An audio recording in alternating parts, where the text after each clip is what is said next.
I don't think artists are special, but at the same time, I think we are. But if we're special, it might be in the same way that someone who is mentally retarded is special. Yeah, there's a creative spark, and a creative spark helps drive the creative process, obviously, but there comes a point where it requires more than creativity to further the process.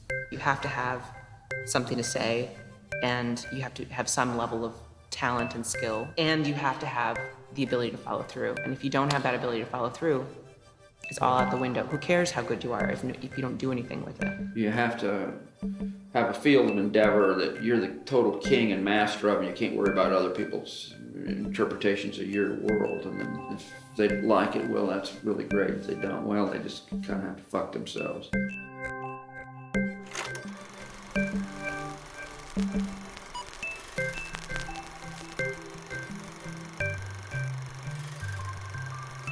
A creative person is somebody who takes appropriate risks. They're willing to fail.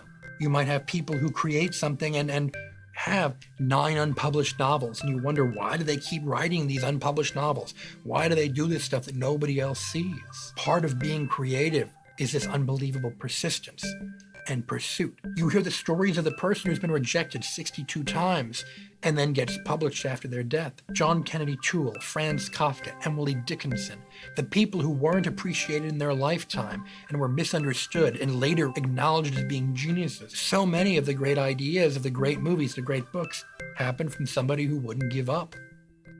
But the fact is, it's hard to not give up.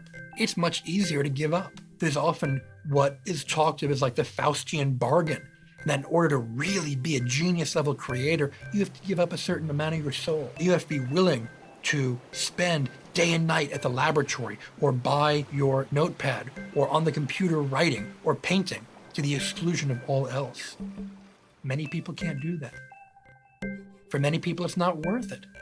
I can't sit here and argue that it's worth it. An awful lot of people do that and destroy their lives. So I can't sit here and tell you, yes, follow your dream, follow your passion, abandon everything and follow this.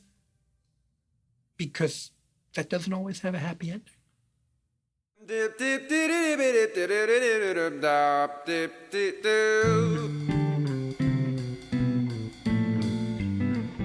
I think the really successful artists really, what sets them apart is having the curiosity to pursue ideas that others would have thrown away. That's very important. And then having the stubbornness to see them through, even when the value wasn't clear, simply because they had this deep-seated instinct that there was something of value in what they had in mind.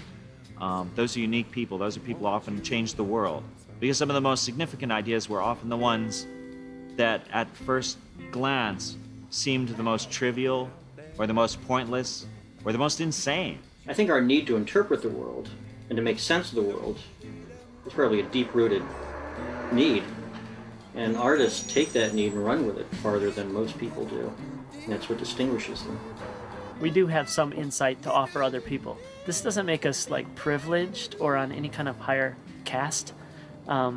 It means we have some sort of like almost like dysfunctionality that gives us a special insight. It's sad because that's like, art and music and all that type of stuff is the first thing that gets cut out of schools and stuff, but that keeps you from going nuts, Hey, listen, I may be nuts now, but I'm nuts in a way that won't get me in trouble.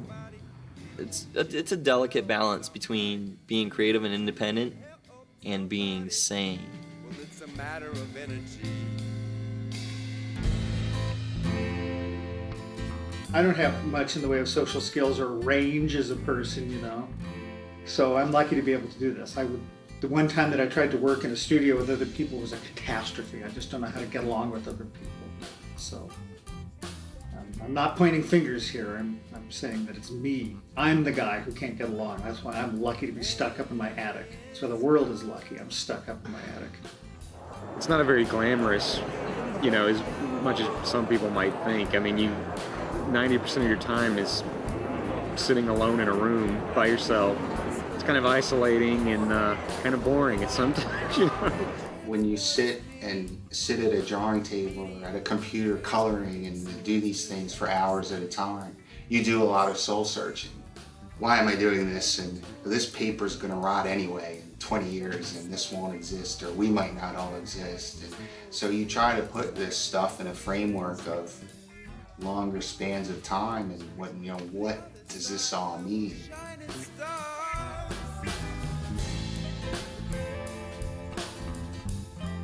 I find that the limitations, the things that I've been given to push against in my life, are what have caused me to do the most growing. You will never be satisfied with your work. I don't know anyone who is. This stuns 14-year-olds when I tell them, because they really think that the people they love are blissfully happy with their work, because they're blissfully happy with this professional's work. But it's just not like that. The thing I most love about other artists is what they are capable of, what their potential is. It's always been about potential. My own potential, for that matter. I've never been as satisfied with what I have done as what I could do. I'm trying to make something of myself. If I could just live another 40 years, maybe I finally learn how to draw a human figure that looks human. The way to exercise your imagination and express yourself is you can't worry about what other people think. If you worry about what other people think, then you're going to do something really trite and something that's already been done before. If you're concerned about what other people think, you've crippled yourself from the beginning.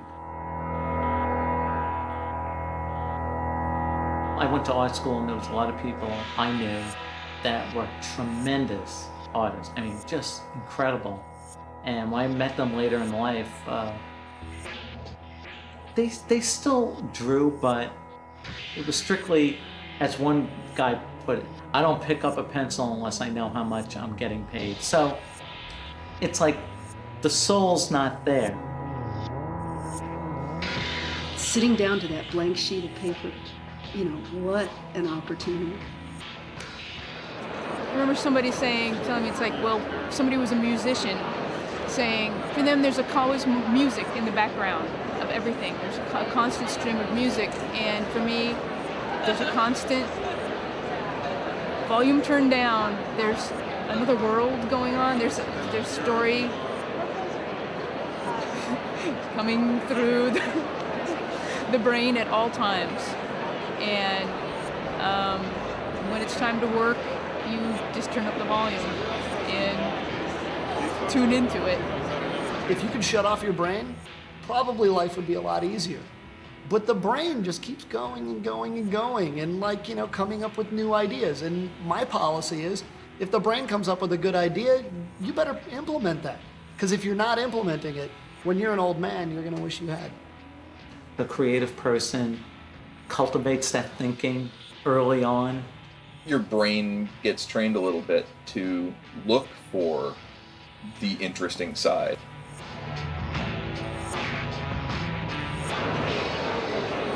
I have to do this. It's a compulsion. I have to go and draw now. I have to, if I don't draw the story, it's going to just keep making too much noise in my head and, distract me from other things.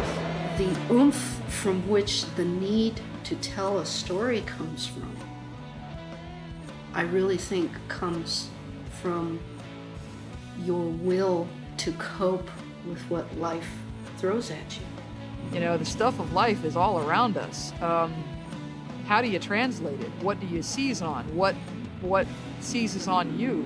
And how are you going to present it? That's the issue.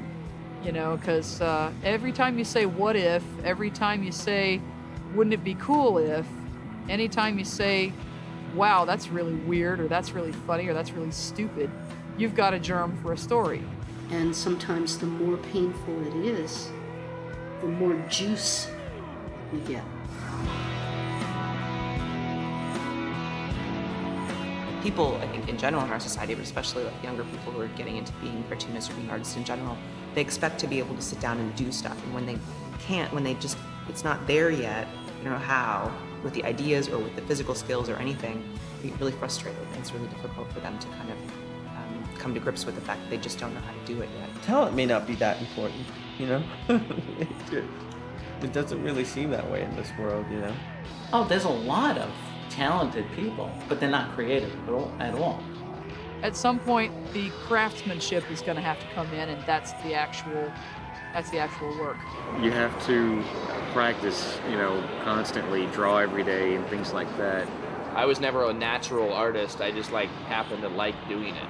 If you like doing it, then you do it a lot. And so I did it a lot, so it's at a certain point you do it so much that it's well, I should use this to communicate.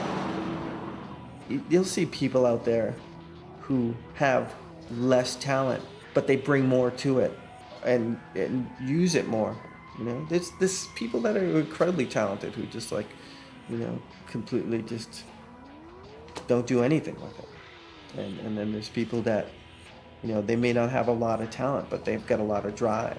And, you see, look at a lot of the most popular stuff out there, it's more drive than talent. What is a creative drive? Why do we have an urge to create? That's the mystery of the planet, right? I mean, who knows where that comes from? We see in our students who come in, every year we get between 20 and 40 students coming through in different classes. And you can see in them, they all change, they all get better, they all, work to various degrees. But you can see in them, some of them are just, they have that thing that they have, that they're gonna be doing something cool 10 years from now.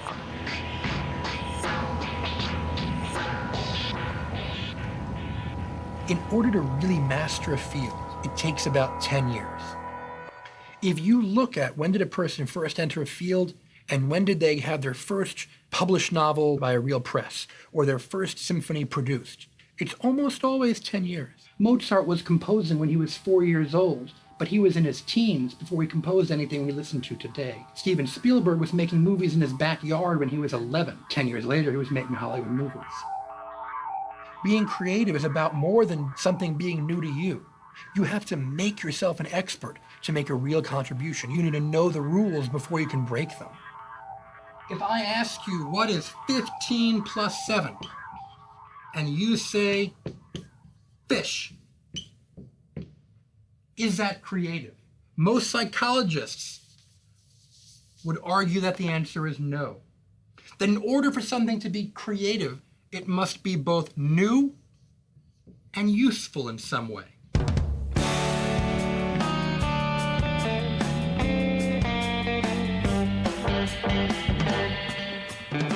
I was probably into several years of being a cartoonist before I sort of woke up one day and sort of realized, almost to my surprise, I'm an artist. My name is Matt Madden. I've been doing comics for about 15 years. My name is Jessica Abel, and I've also been doing comics for about 15 years. Choosing to be an artist, it's glamorous, certainly, or it seems glamorous when you talk to other people about it and they're impressed by it. That's nice. But that's a little teeny-weeny part of life. And why does one become an artist? That's probably a big part of it, that idea that you want to be, apart and different. So awesome, so good, not just good, funny. You look at Robert Crumb now and you see what an enormous celebrity is, but you have to understand it. He never strived for that. None of us ever strived for that. My name is Robert Williams. I was one of the first 10 underground comic book artists, period. People involved in the underground comics, they weren't thinking like popularism. They weren't thinking like, well, how can I gain the interest of hundreds of thousands of people? How can I be the big celebrity? There was no thought of that ever. I have these days where I just doubt myself so much, and I'll just spend the whole day pacing around in the studio and thinking I should not be doing comics. I should be taking care of mentally retarded children or something. My name is Craig Thompson, probably best known for Blankets, Goodbye Chunky Rice, and travelogue I did called Carnet de Voyage. I definitely spend a large portion of my workday convincing myself that it's okay, ethically okay, to be making comics rather than doing more humanitarian work, like helping children in Africa or something. And that's still a moral quandary for me, maybe I should be helping people directly. But then by the end of this pacing neuroses, I'm able to convince myself that art does serve some sort of humanitarian need.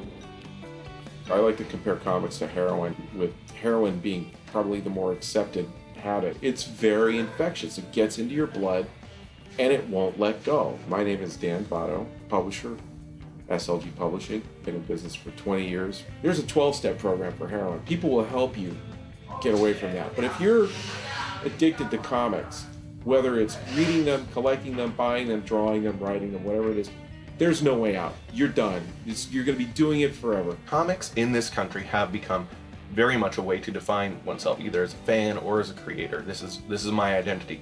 I do this. I'm Landry Walker. I write comics for Disney Adventures magazine and for Slave Labor Graphics. I'm Eric Jones. I've been drawing everything Landry writes for the last 13 years. It's very much like a support group. I think that especially when you have a large group of people who do things very much for no monetary gain. I mean, even when you are making money in comics, when you break down the hours of what you're making, it's dig ditches, man. It's not worth it. I hope to make more money. More money.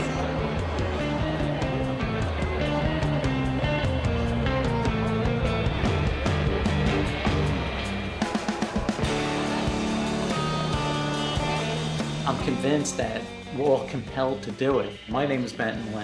I do Supernatural Law, which is a comic book published by my company, Exhibit A Press, since 1994. We're compelled to do this and to tell the stories and to entertain. For the love and the passion of the medium, for the craft, which all sound like gay terms because we do it because we love to do it, period.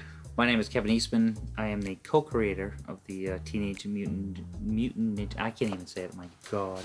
The Teenage Mutant Ninja Turtles with my partner Peter Laird. If it works, it works. If it doesn't, it doesn't. You know, if we give 6 copies to our aunt, or we make $1 billion, we did it because we just love to do it in the first place.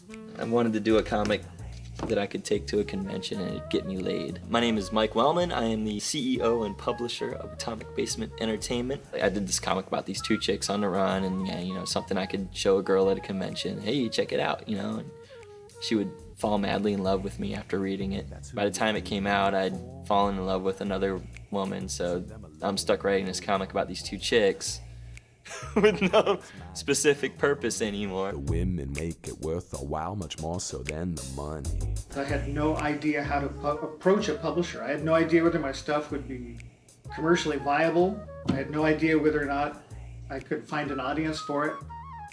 Instead of having a goal I could pull myself towards, I just wanted to erupt from the inside out and get something onto paper and get it out there into the world. My name is Jim Woodring. I got my start by self-publishing a 16-page Xeroxed pamphlet called Jim in 1980. I thought I was going to put out one of these things a month, but I ended up putting out one a year.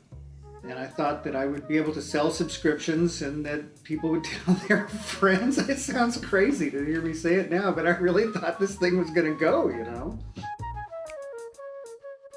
We took the idea to Marvel and DC, and they were very polite, but they turned us down because they thought ElfQuest was too peculiar. My name is Wendy Pini, and I've been involved in comics one way or another for close to 30 years now. What it came down to was the old little red hen legend that if you want something done right, you have to do it yourself. So we set about to teach ourselves how to do a comic. I was definitely naive going into it. I didn't think it through. I didn't look into it with the kind of sense you should look into that sort of thing. My name's Scott Alley. I'm an editor for Dark Horse Comics. I've been there since 1994, and before that I was a self-publisher. Been doing and publishing comics for 12 years. But what would have happened if I'd done all the research? I wasn't a businessman. The amount of money that I had to do it was enough to do this modest attack that I did. But had I known more, I just might have been more intimidated about the commitment. My discovery of the indie comics world was an eye-opener, to say the least. My name is Scott Mills. I've been a cartoonist for about 10 years. Seeing other people like myself creating comics on their own with regular typing paper, regular pens, black and white, seeing that yes, you can do this. I don't know why I thought I could do it. You know, it was a little bit like the R Gang scenario where it was some buddies and we all wanted to draw comics and we had no idea what we were doing. My name is Shannon Wheeler. I draw a comic book called Too Much Coffee Man. I've been self-publishing for 11 or 12 years. This friend of mine moved into a house and the previous tenant was a printer and the guy moved out, and so there was a printing press in the house. So we thought, let's print our own comic books on this printing press. And so it was just this aw shucks, we've got the barn, let's put on a show kind of attitude. We really had no idea what we were doing. Absolutely no clue. I decided to become a publisher when I realized that my skills as a cartoonist really sucked. My name is Brandt and I'm with Top Shelf Productions. I've been publishing now for 10 years. I knew that I wouldn't be able to follow my whim if I moved to New York and tried to break in as a gopher and get coffees for this editor or that editor. I could never do that. So I said, why not? Let's just let's publish comics. It's what I love. It's what I love more than anything, except now that I have my new little son, so he trumps everything. But all of my family are either independent professionals or small business people, one way or the other. My name is Carla Speed McNeil. I've been doing Finder since the fall of '97. I wouldn't have gotten near so much support from my family if I had gone off and tried to work my way up through the big companies and then tried to branch out. I just would have gotten a lot of stern lectures about how you never get anywhere working for the man. Now, traditionally in comic books, the company owned the work.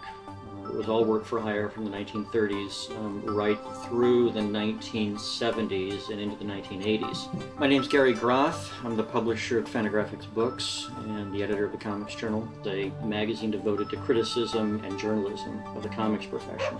We wanted to treat creators like literary authors. We wanted to make sure that they retained the rights to their work, the copyright to their work.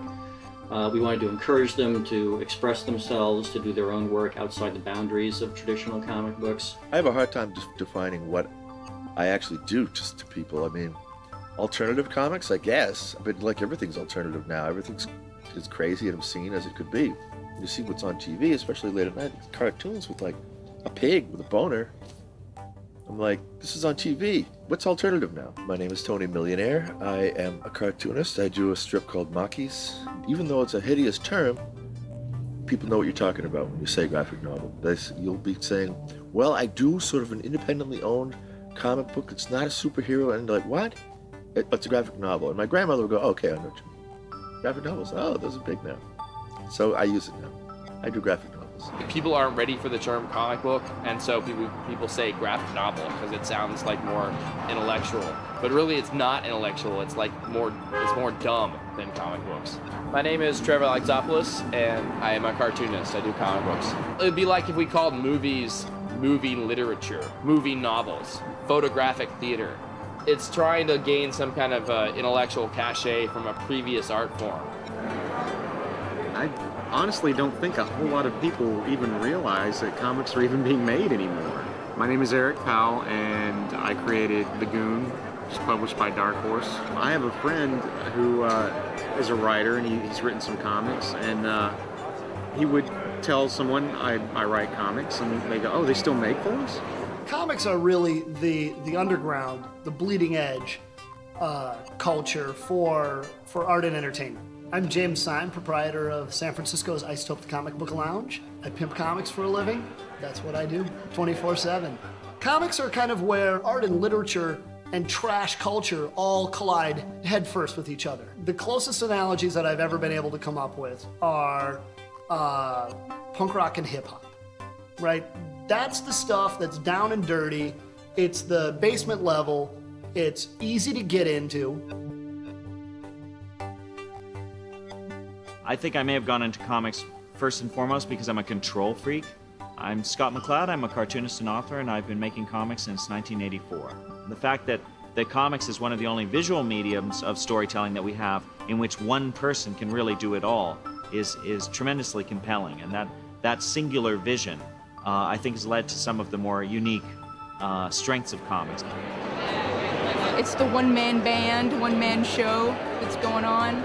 My name is Linda Medley. The comic that I write, draw, and letter is Castle Waiting. You do need to be able to make whatever visual that you are doing readable. That doesn't necessarily mean that you can draw perfect faces and perfect hands and perfect anything. Something can be readable if it's only two shapes. And if long as it conveys the message and the story and the feeling that you're trying to convey, then you've succeeded. And no one sits there and goes, huh, you know, a cat that drinks coffee and eats pizza, you know, that's not real. No one sits there and questions comics. They automatically buy into it. As soon as you start reading it, you buy into it. My name is Keith Knight. I do the K Chronicles. I've been doing it for well over 10 years. You can do whatever you want. You can do whatever you want. You can put it on the moon, you can put it in Egypt, you can have it take place in your stomach, you can have it any historical time, and it's a budget of $1.50, you know, for the pen and the piece of paper. You create something and you're in complete control. This is all I want to do. It never dawned on me that there is anything else to do. My name is Eric Larson. I'm the publisher of Image Comics. I also create a book for Image Comics called Savage Dragon. If I wasn't doing this, I would probably be doing the same thing I did when I was in 5th grade, just sitting at home and drawing comics for myself, which is really sad to think about it. 43-year-old man sitting at home drawing comics on his dining room table, but there you go.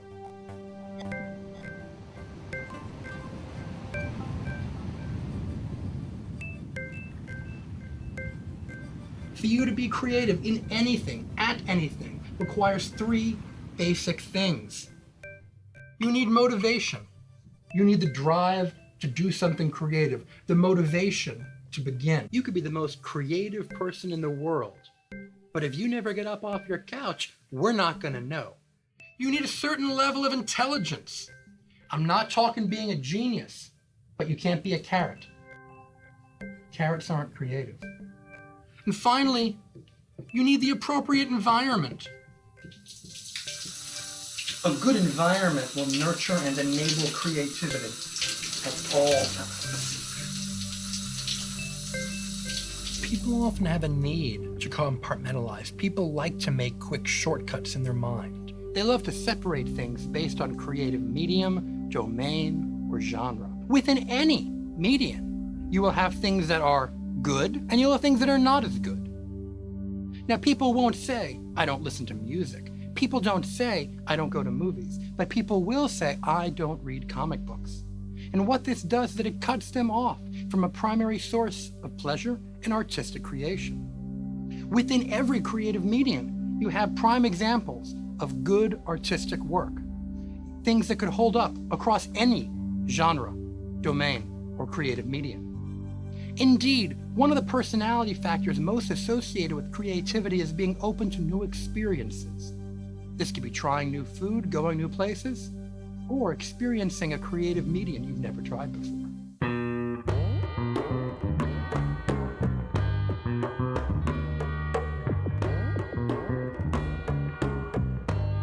Whether we call it comics or not, that idea of telling stories with pictures is not new. The human race has been drawing pictures and painting on cave walls for 35,000 years. The actual function of words and pictures combined into something that we could see as comics started centuries ago. You could take that back to the ancient Egyptians. That's easy. That's totally easy. I think it's a really fundamental art form. Because it takes no interpretation. I don't need to if you draw, you can draw like somebody ugly and everybody can look at it and immediately know that they're ugly. You don't need to describe in purple prose how ugly they are. It's just universal language. It's like, in a way, comics is just like road signs or something. It's this iconic, simple language that anybody who can see can understand. Which is why during World War II, they were using comics to train the military how to fire guns. Right? Because you understand, they're like, oh, here's some words and here's some pictures that Will Eisner drew of a guy shooting a Nazi. And you're like, oh, great, I understand that. And I can work this rifle now. Sequential art, telling stories with pictures, writing with pictures. Panel to panel progression of what is going on. That's the medium of comics. And that encompasses comic strips, comic books, graphic novels, manga, bande dessinée, which is what they call comics in Europe, or web comics. It doesn't have anything to do with the length or the format. Comic strips, comic books, graphic novels, it's all comics. They may refer to different styles, different formats, different traditions, different industries, but they're all formats that tap into the power of the art form itself. I always called comics the autistic child of the arts. The short bus in the art world. Totally. Yeah, there is some sort of socially crippled element. To this day, if you say, oh, I do comics, people cock their heads. Comics, really? Gee. It's funny, at the very beginning, I wasn't attracted to comics, maybe partially because I didn't see anything particularly ambitious or imaginative about them. At the time I was reading science fiction, I was interested in surrealism. I was a weird kid. But I didn't see comics as a good example of either writing or art. Its older siblings, like literature and film and painting, would look at their little sibling drooling in the corner, and they go, look at it, it's awful. But then they go, but do you see what he just did? Yeah, it was brilliant. Let's see it again. And then the kid would like throw up or something. I have a cousin, I talked to her about this when she was 10. Asked her if she ever read any comics. She's like, no, my mom says comics are for stupid people. It's like, damn. So I gave her a whole bunch of comics and told her her mother was an idiot. My mother is an idiot. I mean, she spends a lot, and it's true. So, end of interview.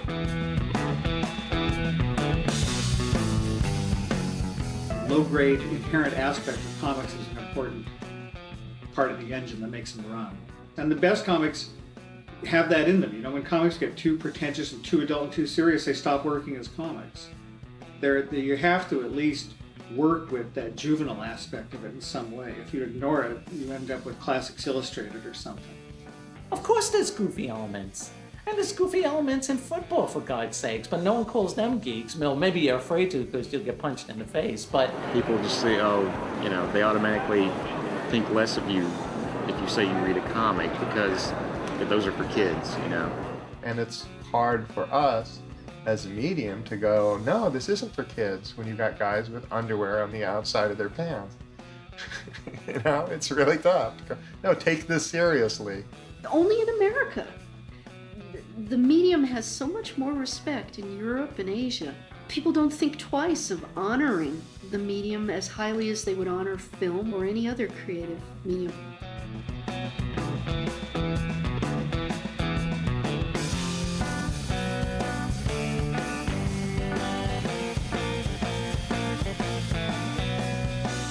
The history of comics is always up for debate. I've traveled to other countries that are very interested in comics. They always seem to have a homegrown favorite that they count as the first comic. It really blossomed in America in the late 19th and 20th century with newspaper strips. It's an American art form that came into being during the Depression era. Comics sold in the millions in this country. World War II was a huge boon for the comics industry. Same as jazz. It was created here. There's precedence in other countries, but really the comic strip as a format and as an art form is born and bred in the U.S. So for all you patriots out there, it's good. If you want to support America, read a comic. It's a gold mine of entertainment that America is starting to see. I mean, it's all over the place. Many people came up to us at conventions and said, like men, came up and said, yeah, I bought blankets and I took it home and I had it on a kitchen table and my wife picked it up and she read the whole thing in one sitting and she's never read a comic book before. My uncle, who's 80 years old, is going into comic book shops. The mainstream has begun to appreciate comics, and the New York Times has just begun for the first time in its history to have comics in its publication. These women are out on a gallery crawl and they're hitting all of the art galleries in my neighborhood. And they walk by and we're a new store. They look in the window and there's art hanging on the wall. It looks like a gallery. They think it's a gallery. They walk in the door and they're like, is this an art gallery? I'm like, yes, it is. Come on in, we have comics. And, from there on. And now one woman's reading Cerebus, which is not what I would really expect a 50-year-old woman to be excited about, but she loves it, so rock on.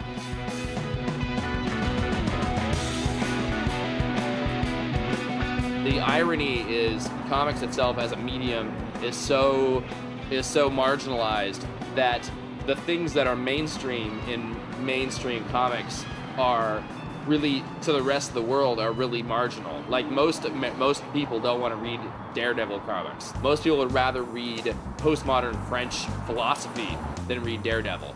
But in comics themselves, that's mainstream. The mainstream publishers of comics seem to be looking for very specific properties. Their interests are in Spider-Man, Batman, Superman, Captain America. Assembly line comics, you know, as some people call them, with a writer, penciler, colorist, letterer, different cover artist doing the cover. They're not risk takers. They're not trying to communicate. They're trying to make money. And they're not trying to expand the consciousness of anyone.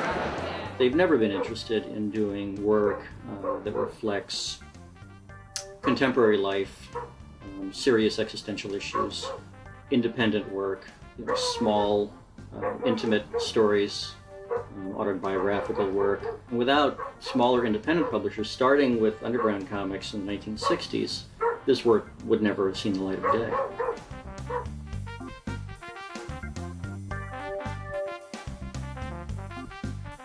There was 3 factors that brought about underground comics. The first factor was an enormous drug culture. The second factor was the Vietnam War. And the third element was there was an enormous amount of artists and comic book fans that were really vengeful against the outlawing of certain comic books in the early 50s. In the early 50s, there was a Senate investigation. Frederick Wortham wrote the book, Seduction of the Innocent, putting so much of the blame on comic books and focusing quite a bit on the EC comics. The trusted doctor out there going, comics will destroy your child. Comics will turn your child into a juvenile delinquent. Exactly like today they're talking about video games. There's the exact same force of energy that was applied on comic books.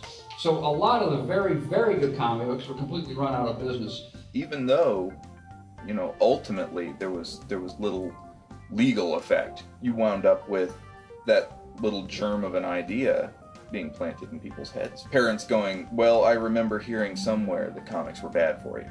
They set up their own internal system, headed by John Goldwater, who was the publisher of Archie Comics. The Comics Code Authority had this ridiculous criteria for what is and isn't worthy of the stamp of approval. And it was like, if you didn't have the stamp of approval, it was like the kiss of death.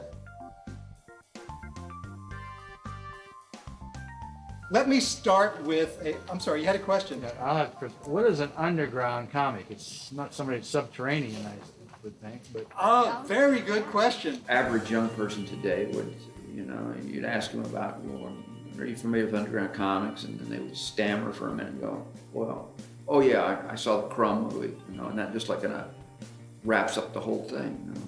Underground comics were published by underground publishers for the most part. There were about 4 or 5 of them. But they all started around between 68 and 72. And they would find their own method of distribution, what was called head shops back then, where you could buy drug paraphernalia. When I went to this head shop in Rockport, Massachusetts, and I saw the Zap comics down there, I was like, what's this? And I took them home. S. Clay Wilson was in there, and would you ever read S. Clay Wilson? The Checker Demon? That stuff is just so amazing. I love one scene where a motorcycle gang is riding down the road and they go through a time warp, a time space warp, and they land on the deck of a pirate ship. And then there's just this fight with chains and wrenches against cutlasses and axes. It's the funniest thing. These were psychedelic drug comic books that were experimental and bohemian. These guys didn't have editors, they didn't have publishers that told them, dude, you need to draw drug comics, you need to draw overtly sexual comics, you need to draw this kind of thing. It was sort of like these guys wrote ideas that they wanted to do. I never liked violent comics before that. But if it was done in such a funny way as that, and they're all smoking pot, and I thought, this is great, this is just like me, if I was really an asshole.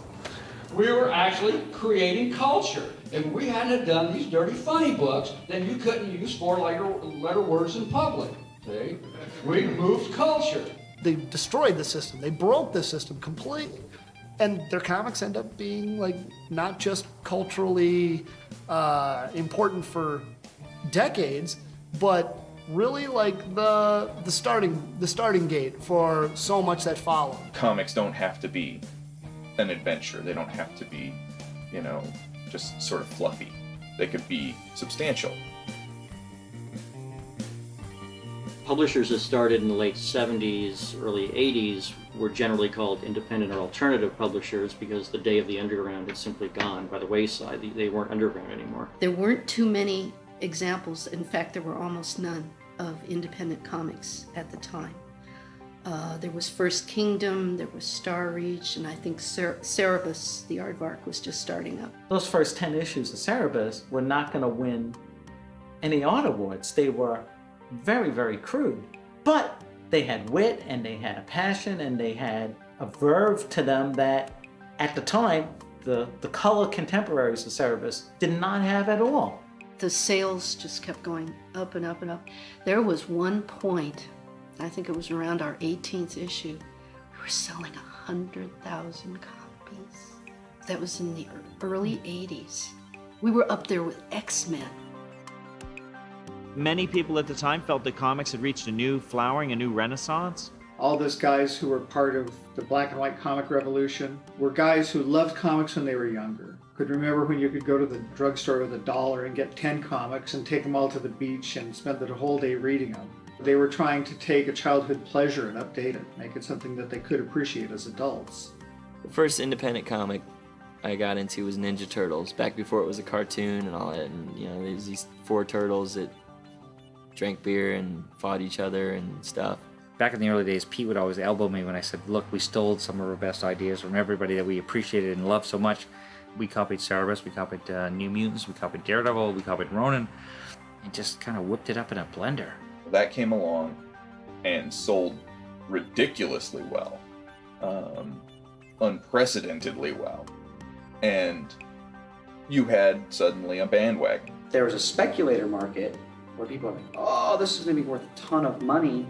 So they created this false value, and people started just following suit and trying to create as many things as they could. In 1986, you were looking at the second death of the comic book industry. You began to see this slide and the dissolution of these companies that were barely viable in the first place. One of my favorite quotes is Eisner going, I've seen this business die 5 times already. And it's true. It comes back all the time. There's something about it.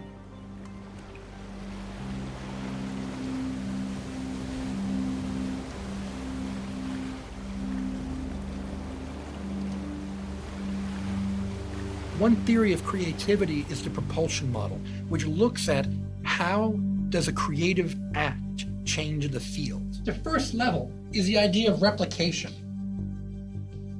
In replication, you see where the field is, and you reinvent it. You do the same thing that's been done before, you just modify it slightly. There's also forward movement, where you see where the field is going, and you do exactly what it's ready for. You predict what people will want, and you give it to them. Finally, there's synthesis, and that's taking 2 different ideas and combining them. Different fields that nobody's connected, and you connect them. You create a product that takes elements of one field, elements of another, and you create a new field.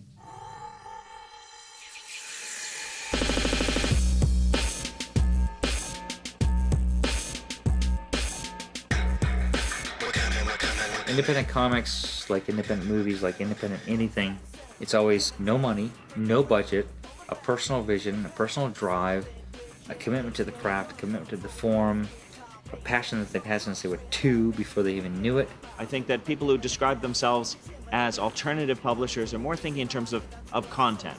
You know, like we would say with alternative film or alternative music. The idea is that this is about something other than the usual mainstream subjects. This is in a style that's different from usual mainstream styles. This is something that actually aspires to some other artistic goal than just entertaining. independence is more of a business distinction.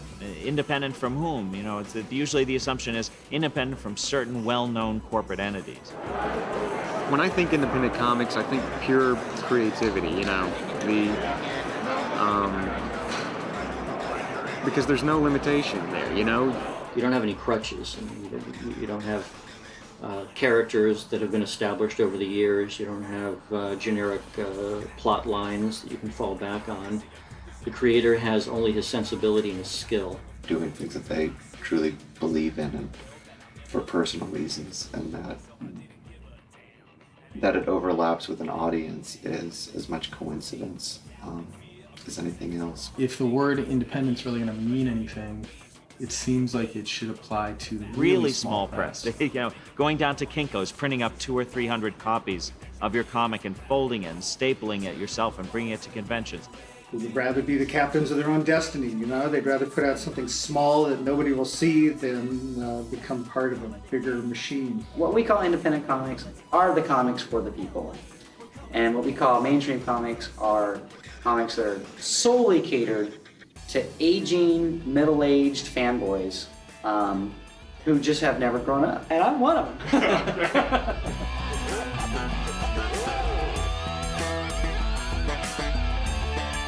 We didn't come along that much later than the black and white boom in the mid-'80s. It was only a handful of years later. By that time, the industry had busted. And been on the rise again.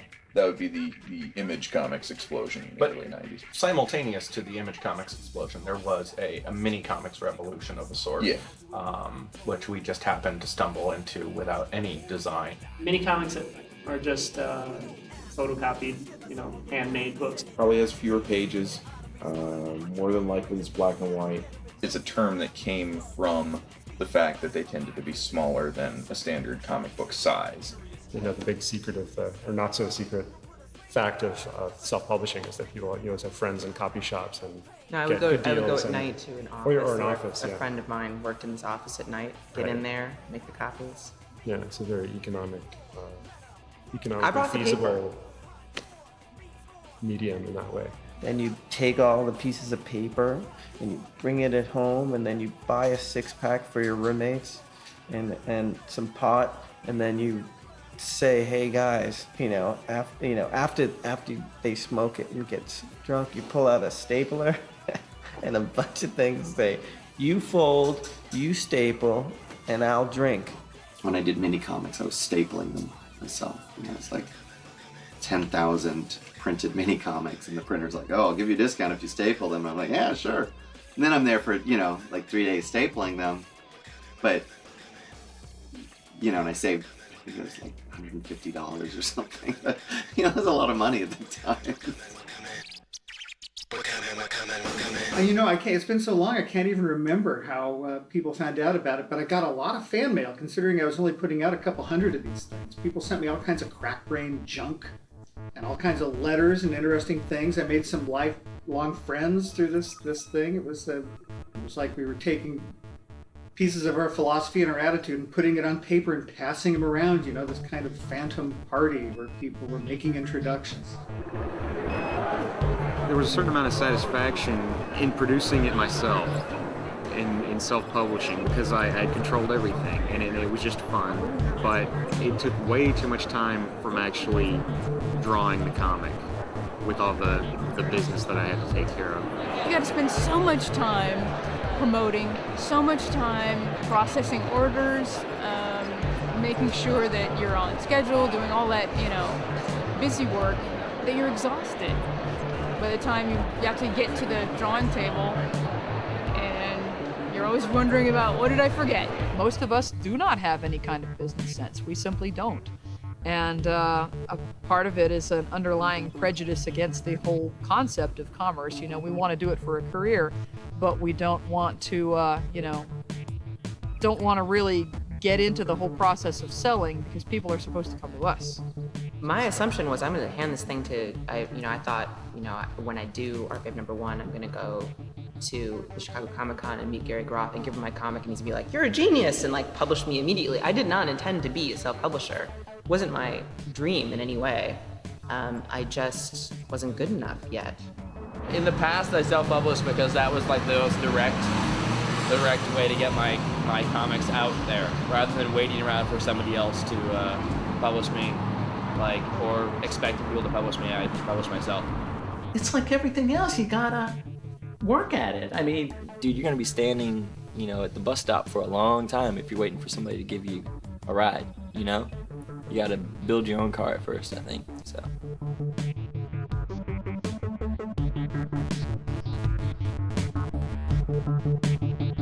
I pitched an idea to somebody for an animated movie. It was a very tall building that you went to a certain floor, number 8, that they were all vice presidents. I don't care if you were a secretary, but they had a floor of vice presidents. You walk down the hall, vice president, vice president. I just saw the guy, and he's like a vice president. And I said, well, it's kind of like a Kirish with Fire and Ice, but it's not this. It's this new wave of anime that's coming in that I think we do an anime-style movie with sort of a more of an American-style script that I think is great. And I just saw him going kind of blank, and he's going like, okay. And I said, well, you've seen Akira, right? And he's like, no. And I said, well, you've seen Ghost in the Shell? And he's like, no. And I said, have you seen Fire and Ice? No. Have you seen Heavy Metal? No. Have you seen any Bakshi movies? Have you seen... You're the executive that I've scheduled a meeting with that are the animation guy, but you've never seen any of these movies. Anything. You're not a genre. You're not a geek that goes to the video store every week or the comic book store every week, and why are you in this job? And he just looked at me and goes like, well, that's kind of personal. I said, well, no, it's not. You're vice president.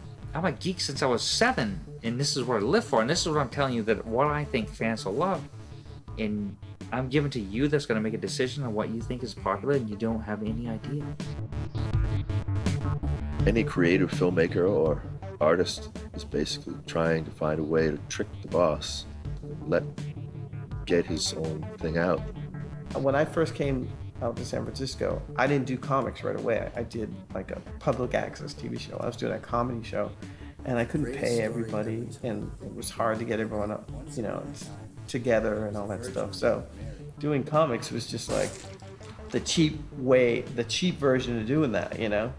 When you go to see Star Wars, a movie like Star Wars or something like that, you don't walk out of the theater thinking, I could do that. Or maybe one in 50,000 people that see that movie and that think, I could do that. But if you walk into a comic book shop and you have any ability to draw and you have any story whatsoever, then and you look at the comics, the first thing most people are going to think is, I can do this.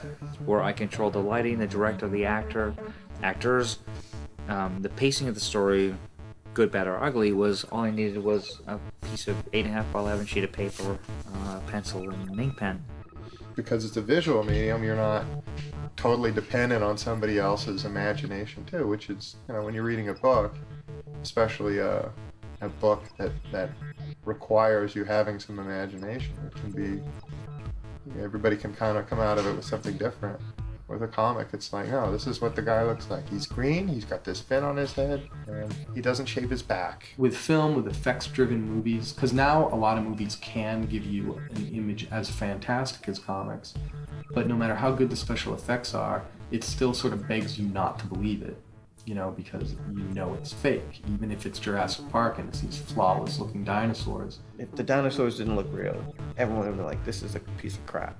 If you want to film something in Egypt, you either have to fly everyone to Egypt or have a sound stage or something that looks like Egypt. Where in cartooning, you just do a triangle and a line, and some dots and a sun, and then you're in Egypt. And no one's going to sit there and go, that's not Egypt, It doesn't try to get you to accept it's real. It just tells you the story and you meet it on its terms. It's the immediacy. It's thought to finished product, one step, boom, there it is. That is the essential. That's essentially what every creator wants. Oh, and I'm not a popularist, I'm not interested in placating an enormous audience for money. That didn't do anything for me. So you don't. There's no way I couldn't even try to do that. I don't have the personality to sit down and figure out what people want. I don't care what people want. There's a primal sort of scream that this is what I wanted to do, and here it is, and fuck you if you don't like it. I'm one of those people who I just could never hold down a job. I just couldn't do it. It's 9 o'clock. I have to get up. All right. Now you have to go to the office. You're in the office, and a guy walks up behind you, says, "Why aren't you doing what you're supposed to be doing?" I'm like, I quit. I would quit in a week. I couldn't take any job. I got to do what now? And you have to. That's your job. I've had jobs like that, and I never lasted. I was fortunate enough when I was young. I did an enormous amount of hard work in different jobs, a truck driver and a short order cook and forklift operator, and worked for a carnival, dishwasher, bus boy, drove tractors, and did a whole variety of difficult jobs. So I have a real good perspective of what work is and how it's much easier, even no matter how hard the artwork is, it's far better than going out and laying pipe or something like that.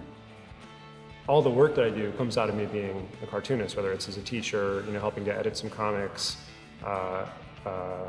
doing coloring for Marvel and DC. All the jobs I do come out of being a cartoonist and are based on the fact that, oh, he's a cartoonist. But the thing that always falls through the cracks and it's the hardest to make time for, because it doesn't really make money, is the comics itself. My policy has always been very low overhead. Like, I don't drive, I don't have kids.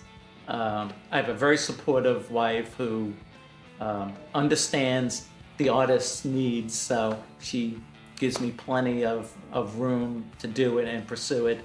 So I'm very fortunate that way. I have a job that pays my bills, and I do comics because I fucking love comics. I just love them. For me, being a cartoonist started when I was working at a grocery department store, stocking shelves and mixing paint. And I would go to work at 5:30 in the morning, and I tell myself, I'm a cartoonist. That was the first part. And I would, when I got home, I would work all night on comics, and I was not making a penny. I was a store clerk, I was a stock boy, but I was a cartoonist. And of course, that's not enough. You're not a cartoonist purely by calling yourself that. You have to do something. But for me, the first step was deciding I was. And I didn't need to go to school or, earn money or get paid to do it to prove myself. Just, I had to do it. In my late 20s, I got hit with arthritis really, really bad. And I was really crippled with it through my 30s. And so, on top of everything else, in the early 80s, as I'm coming towards finishing the classic quest, here I am doing this work and living in chronic pain at the same time, and just driving myself through it. So it was like I would call it a powerful initiation, where you actually have to go through some physical pain to burst out of who you were into who you're going to be. What is creativity? As a scientist, I can tell you how we can measure creativity. I can tell you what creative people are like. I can talk about how different types of creativity are related to each other. I can tell you how we can define creativity. I can tell you how we should implement creativity into schools or into businesses or into our own life. But I can't tell you where creativity comes from. Maybe 100 years ago, somebody would have said Freud, and that creativity was really just repressed desires for our mother. Now, after studying brain and behavior, we've come full circle. We don't know. And I come from the starting point that everybody's creative, at some level. Everybody has the ability to be creative at some level. The key is not so much where does that kernel come from, but how do we nurture that kernel and get the most from it.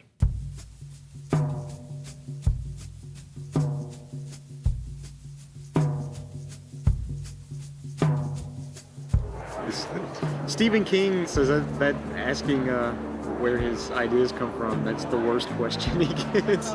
You know, where it's like because he's like, I don't know how to answer that. You know, it's kind of the same thing. I just think we're kind of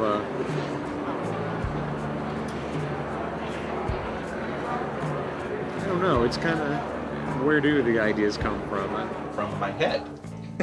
That's where ideas come from. I don't order them from somewhere. I don't go online and go, where will I get my idea next? Yeah, that is a stupid question.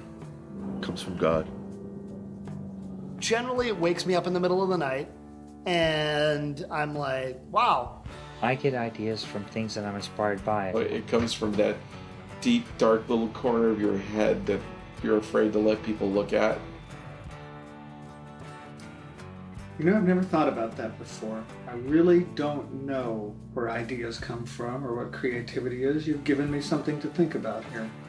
You know, I think if anyone ever answered that question, all ideas will be gone, because it just comes from, I don't know. I don't know. I don't know. I really don't know. That's why I didn't continue to draw comics myself. I ran out of ideas, you know, truly. Well, they come from your experience, and your experience can mean so many different things. They can come from, Everyone dreams. You may have a dream tonight. You go to sleep tonight, you wake up in a great palace. Not a palace that you saw in a film, not a palace you saw in a painting, a palace you created that moment in your mind. That's very creative. That's creation. That's an idea. Ideas for some people come out from the cosmos, it seems, and that's that creative, like, I'm doing this one for me vision shit. I really feel like artists are vessels for their ideas. Ideas kind of choose you, like some sort of strange spirits that come and haunt you, and then you have to be like, you have to submit to their whims, and you really don't ultimately have any control. It's like those whales that get misdirected and they wind up swimming up onto the beach. You know, there's your idea. You've got this great sea of subconscious, and things are just moving around in there, and every now and again something beaches itself and dies there for you to dissect. And that's sort of what it feels like. Get it down on the page and you're like, well, this is sort of a gross representation of what was swimming in my subconscious, but here you are in the museum of a page, frozen, showing other people. It's almost like I'm channeling it, and I've been channeling it for close to 30 years now. It's like maybe it's another life that I'm living right now in a parallel universe. I don't know. But for something to stay as solid as it has for all those years without any hitches, and to just keep flowing, there's something very real about it. I have a bad memory sometimes, but I pretty much know everything that's happened in my life, and it's like I will get snips of dialogue and just like ideas of things. It's like I never experienced that, and I don't know anyone who has experienced that. Why would I think of that? Why would I think that was a good idea, And I can only say it's from somewhere else. There are certain artists who just have this kind of world vision from the very beginning, and it just sort of comes streaming out of them, and have no problem. But I think those are comparatively rare. I think, it's more common to have to struggle with trying to, find some way to. Everybody, every day, comes up with enough ideas and enough life experience to keep a writer or an artist busy for the rest of their life.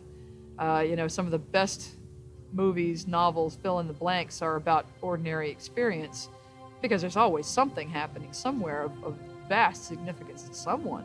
The most modest, meager little thing can be where the idea comes from, but then your entire life is what boosts the idea into being as big, or as, whether it's going to be a 3 stanza long poem or going to be a 200-page graphic novel. things feed off each other so much that it's hard to. I don't think you can take any one thing and go, yeah, this came out of nowhere. It all kind of comes out of what came before. But the trick is never to come up with someone else's idea, is to avoid other people's ideas and to avoid trends. Ideas don't come from any one place. They're a process that culminates in a work you can hold in your hand. And it's got to do with... I'm at 212. It involves a combination of sensibility and talent and vision and the ability to coordinate all of these things and create a lasting work of art.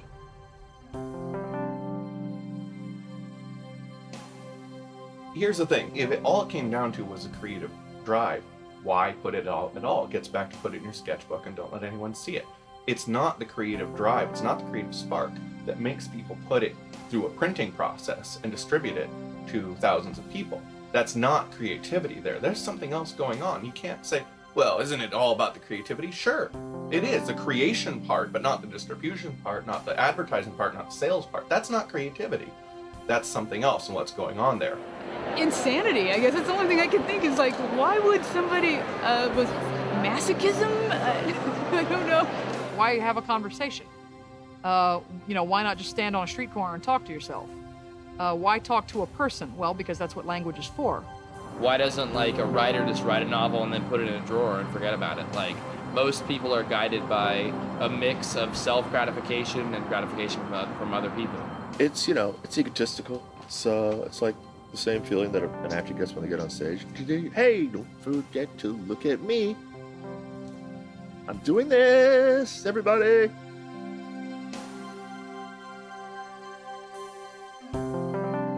If you wake up, there's an idea. It's like if you stay in bed for the day, there's an idea. If you get out of bed and you examine why you put your right foot into the slipper first as opposed to the left foot, there's an idea.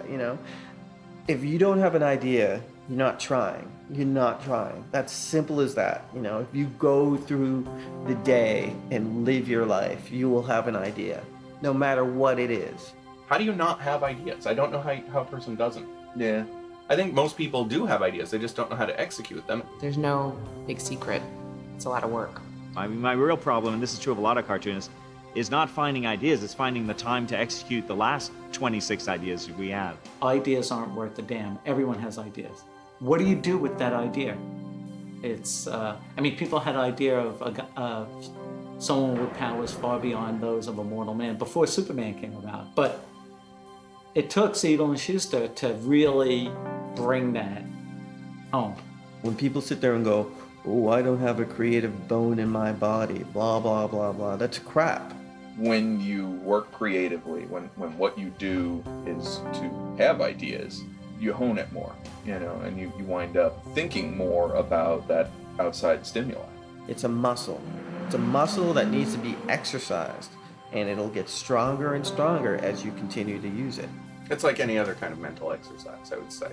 As he said, the more you do it, the easier it's going to come to you, generally speaking, unless you suck, and then your ideas will suck. So don't suck. Yeah, try not to suck. I know this very, very talented and creative guy, and every time I see him, he gives me this litany of all these great concepts. And 10 years, I have yet to see one because he's good at the talk and not at the doing. And it's like, unless you can finish and produce and, hey, look at me, here it is, doesn't mean anything. That's part of that bogus, the whole myth of artists that is so damaging, I think, especially for young people who are trying to become artists, this idea that they have to be the tortured genius idea. I go and I create an original work. Yeah, okay. That your ideas have to be this, inspiration Right, that comes to inspiration you from nowhere. is a super damaging idea, I think. The idea that it's going to somehow come out of the sky and you're going to have this idea and you're going to be able to put it down on your painting or your comic or whatever, and it's just going to be like, bam, you got it. It never works that way, never. Yeah. Even if you have a really good nugget of an idea one morning when you wake up, lucky you, you still have to build it into something. I compare it sometimes to reassembling a dinosaur from its bones. You know, there's not necessarily a sequence. You don't necessarily have to start at the head and work down to the tail. You can find any piece of the dinosaur at any time. And gradually the shape of the dinosaur comes into focus. You may be missing a lot of vertebrae. You may be missing a lot of tibias, whatever. But you can begin to infer where the rest of that skeleton is. No matter what order you find those bones, eventually the shape of the beast begins to become obvious to you. That's where, that's what makes me love art so much. What makes me love creativity and love writing is that you find out that all the pieces fit perfectly. 90% of the time it's just labor, though, where you're just sitting there and forcing something and working something and sweating something, but then just every now and again you're just hit by this weird, nebulous, and it's like, oh wow, thank you, that's great. That's what I live for, is just waiting for those moments where you just know you've just hit it square, you've thrown that dart and it hit the bullseye, and you're like, oh, that felt really good, You knew as you were throwing it, you were gonna hit the bullseye, and you're just trying to replicate that same feeling over and over again. Just wait and hope.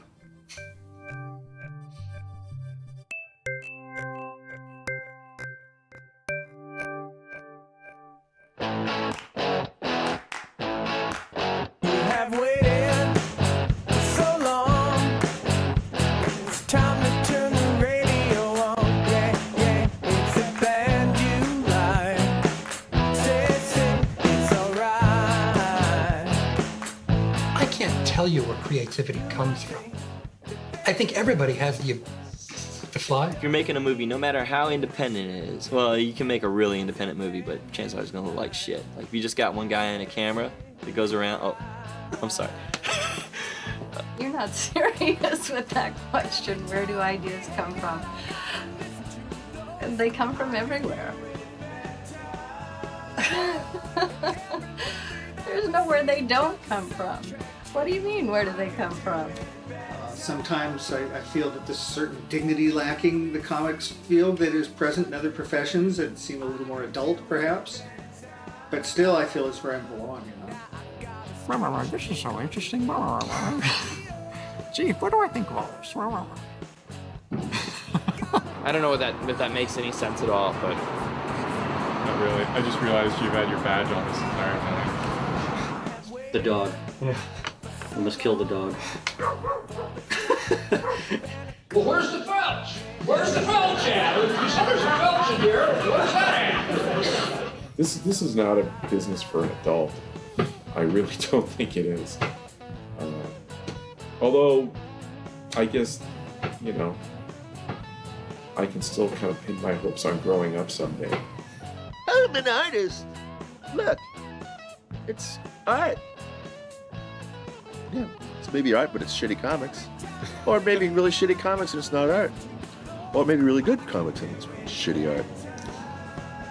Right? I know another person who just keeps saying, I just don't get it. I don't understand. How are you supposed to read these things? There's words over here, there's words over here. What? I'm sorry, these people are dumb. Just idiots. So comics are for smart people? No, comics are for people who aren't morons.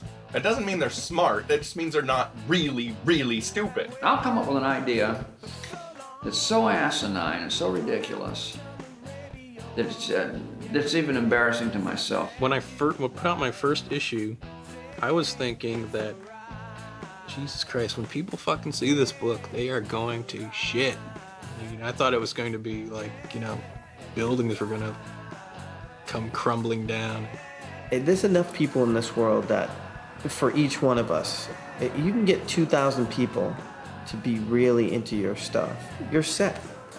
If you can convince 2,000 people that you're Jesus, you'll do okay. They'll just keep on throwing money at you. This is a great way to get my propaganda out there. If I use that out of context and you get a bunch of goofballs coming up to you saying, "Oh, oh, what do you think? And then this is the best one though, when nerds come up here. What do you think about? My wife is always laughing at me about this. She'll stand right next to me, and some guy will come up. What do you think about when Mr. Bear was riding on the top of the moon in Death Quest 4000? I'm like, what? What's Death Quest 4000? No, you're kidding, right? You never read Death Quest 4000? Yeah, I once saw two guys like just have a yelling fest because one guy aced him out of writing a Wolverine miniseries. The idea that you're now on the level of middle management wonks in an office arguing over, the boss's assignment and over Wolverine. I mean, that to me is not a good way to spend adulthood. I don't care how much of a wuss you are. You don't get struck terror into your heart when somebody shows up with underwear on the outside of his pants. That just doesn't happen, The whole I put on the cape and I got the cowl thing and I'm jumping out and I'm gonna scare you. It's like, man, not with the underwear, you're not doing it. Not that kind of scared. I mean, it's a different kind of scared. And not the kind you want, Batman. And your friend with the green tights and the bare legs, that's not helping. It goes without saying that comics have a lot of stigmas to overcome, and that's at the risk of coming across as I'm sorry. No, it's fine. I was almost getting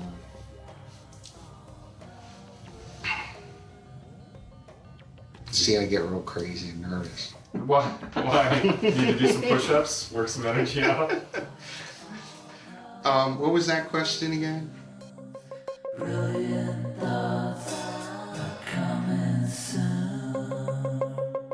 You can kick me in the balls, and that can be the final shot of the movie.